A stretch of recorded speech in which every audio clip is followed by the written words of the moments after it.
La démocratie en RDC est pour beaucoup considérée comme mythe et non une réalité.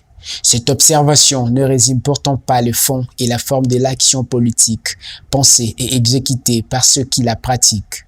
Interrogé à cette question, Kikata Kuba, secrétaire général de l'Union congolaise pour le changement, répond. Je ne dirais pas que c'est un mythe, je ne dirais pas aussi que c'est une réalité, mais c'est entre les deux. La démocratie n'est pas seulement dans la théorie. La démocratie doit être aussi dans la pratique.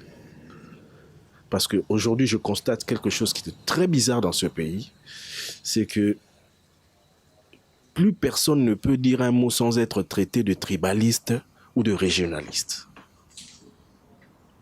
Et ça, dans un pays qui se dit démocratique, ces genres de théories ne devraient plus exister. Dans une démocratie, il y a plusieurs principes. Il y a la liberté d'expression, la liberté de penser, le respect des droits, le respect de la Constitution.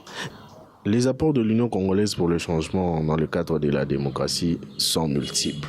Dans le cadre aussi de la bonne gouvernance, c'est aussi une question de démocratie.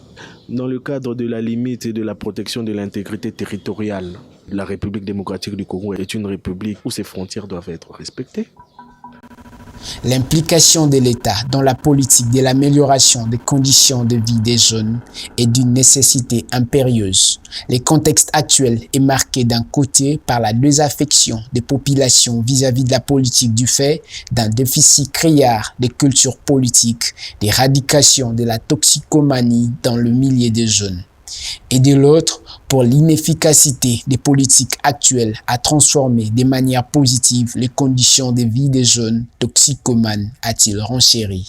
Je suis heureux aujourd'hui que le général Kassomo Silvano est en train de traquer ces marchands de la mort qui veulent abîmer la jeunesse quinoise et la jeunesse congolaise en particulier.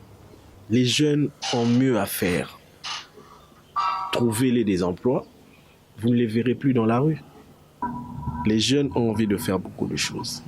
Mais c'est le cadre de notre pays qui ne le permet pas de faire beaucoup de choses. Nous avons des génies dans la jeunesse congolaise. Et ces génies-là doivent être appuyés, financés, accompagnés par le gouvernement de la République.